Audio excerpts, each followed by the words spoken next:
Hi sir నమస్తే నమస్తే అండి సార్ ఈ రోజు మరి మన గ్లోబల్ స్టార్ రామ్ చరణ్ గారి బర్త్డే కదా మీరు ఆయనకి ఏం చెప్పాలనుకుంటున్నారు ముందుగా గ్లోబల్ స్టార్ రామ్ చరణ్ గారికి మనస్ఫూర్తిగా బర్త్డే విషెస్ అండి. ఆయన లైఫ్ లాంగ్ హ్యాపీగా హెల్తీగా ఉంటూ మొత్తం బ్లాక్ బస్టర్ కెరియర్ ఉండాలని కోరుకుంటున్నాను. మరి పెద్ది లుక్ ఫస్ట్ లుక్ చూసారు కదా ఎలా అనిపిస్తుంది ఆ లుక్? అంటే లైక్ మరి అది చూస్తుంటే నాకు అసలు యాక్చువల్గా రామ్ చరణ్ గారా కాదా అన్నట్టు అన్న ఫీల్లో ఉన్నది. అండ్ డెఫినెట్లీ ఈ ప్రాజెక్ట్ అనేది వన్ ఆఫ్ ఇట్స్ కైండ్ అవుతుందండి.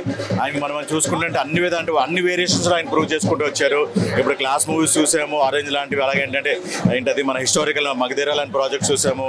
అండ్ తర్వాత రంగస్థలం ఏంటంటే రూట్ కల్టెడ్ చూసాము. వాటి అన్నిటికన్నా బాబు లాగా ఉంది పాస్ట్ అనేది పెద్ద అనేది. అండ్ డెఫినెట్లీ బుచ్చిబాబు గారు ఇలాంటిది ప్రోడక్ట్ తీసుకోవడం చాలా ప్రౌడ్గా, ఎందుకంటే నేను ఆల్రెడీ బుచ్చిబాబు గారి ఉప్పెన్లో చేశాను. So very happy about it.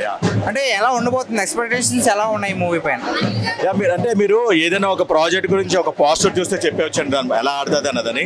దీంట్లో ఏంటంటే అసలు ఫార్ మోర్ అబౌవ్ ఎక్స్పెక్టేషన్స్. ఎవరు ఊహించలేదు ఇలా ఉంటుంది పెద్ద అని. టైటిల్ ఇట్ సెల్ఫ్ పెద్ద అనేది ఏంటంటే మన ఇంట్లో ప్రతి ఒక్కరు కనెక్ట్ అయ్యే టైటిల్ పెద్ద అంటే మన ఇంట్లో ఒక అన్నయ్యలాగా అలా ఫీల్ అవుతాం. సో డెఫినెట్లీ డ్యామ్ షూర్ అండి ఇది ఏంటంటే 1000% బ్లాక్ బస్టర్ మూవీ అది. సో రామ్ చరణ్ గారితో మీ అనుబంధం ఎలా ఉంది, మీ ఎక్స్పీరియన్స్ ఏంటి, అంతకుముందు ఏ సినిమాలు చేశారు? రామ్ చరణ్ గారితో డెఫినెట్లీ నాకు బాగా పర్సనల్ టచ్ ఉంది. ఇటు పొలిటికల్గా జనసేన పక్కన పెడితే, అలాగే మా యూనియన్ పరంగా ఏంటంటే మాకు చాలా విధంగా అపోలో ద్వారా మాకు ఏంటంటే హెల్త్ క్యాంప్స్ కండక్ట్ చేశారు Telangana movie and TV artist యూనియన్కి. ఆర్టిస్ట్గా అయితే ఆయనతో నేను ఏంటంటే 3 ప్రాజెక్ట్స్ చేశాను. ఇప్పుడు పెద్ద చేస్తే ఇప్పుడు ఏంటంటే 4th ప్రాజెక్ట్ అవుతుంది. ఆల్రెడీ నేను ఏంటంటే గోవిందనందరవాడు, ధృవ, మన వెరీ రీసెంట్లీ గేమ్ చేంజర్ చేశాను. అండ్ పెద్ద కూడా చేస్తే 4th ప్రాజెక్ట్ అవుతుంది. Thanks. Thank you so much.